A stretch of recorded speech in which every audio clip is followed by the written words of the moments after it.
Pourquoi, me demandes-tu, le style s'est-il corrompu à certaines époques?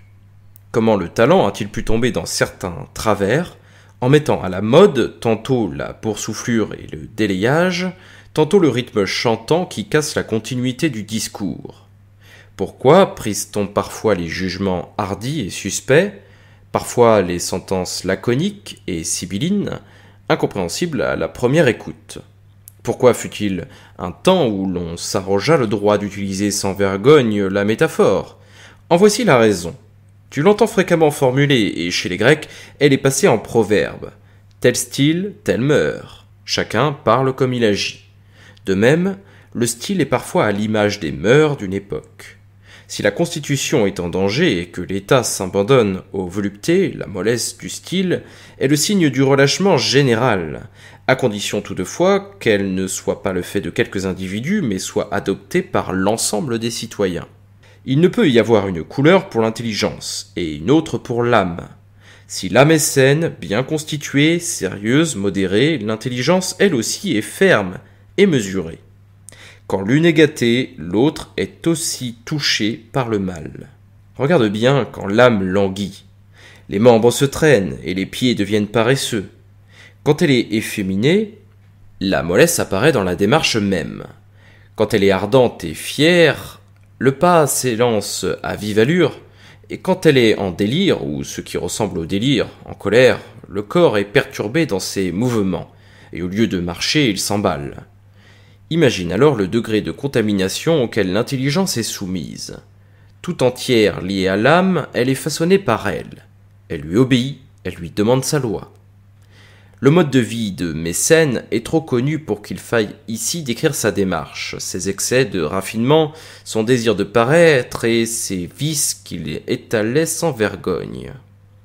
Eh bien son style n'est-il pas aussi relâché que sa tenue? Ses phrases ne sont-elles pas aussi voyantes que ses vêtements? Son entourage, sa demeure, sa femme? Il aurait été un homme de grand talent s'il avait pris un chemin plus droit, s'il n'avait pas recherché l'obscurité, s'il n'avait pas été mou jusqu'à dans son style. Tu verras donc le langage d'un homme ivre, un langage obscur, titubant, truffé d'incorrections. Quoi de plus laid que ce fleuve et ses forêts? Chevelure de la rive.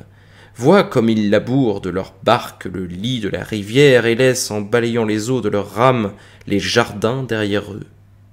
Et ceux-ci, les tyrans, factions implacables, scrutent les festoyeurs, soumettent les familles à l'épreuve de la bouteille et souvent exigent leur mort.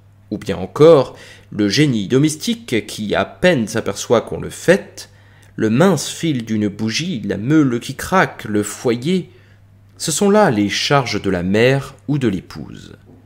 À la lecture de ces lignes, ne te viendra-t-il pas aussitôt à l'esprit qu'il s'agit de l'homme qui se promenait en ville toujours habillé n'importe comment? Mais quand il remplaçait César absent, c'est dans cette tenue qu'il demandait le mot d'ordre. C'est lui qui, au tribunal, au rostre, dans chaque assemblée publique, n'apparaissait que la tête couverte du pallium, ne laissant voir que ses deux oreilles, tout comme les esclaves fugitifs dans la mine du riche. Lui qui, au plus fort du fracas des guerres civiles, quand la ville inquiète était en armes, s'avançait en public escorté de deux eunuques qui étaient encore plus virils que lui. Lui qui épousa 1000 femmes, bien qu'il n'en eût qu'une. Ces mots si incorrectement construits, si négligemment jetés sur la feuille, placés à l'encontre de toute règle, montre que ses mœurs n'étaient pas moins insolites, dépravées et excentriques. On le loue beaucoup pour sa douceur. Il ne se servit pas du glaive, ne versa pas le sang et ne montra son pouvoir que par sa licence. Ce mérite même, il le corrompit par l'affection de son style contre nature. On voit qu'il était plus mou que doux. Ses circonlocutions, ses expressions détournées, ses pensées certes élevées la plupart du temps, mais flasques dans la formulation, dénoncent cette tare sans aucune ambiguïté. La tête, c'est un défaut qui peut aussi bien frapper un individu qu'une époque.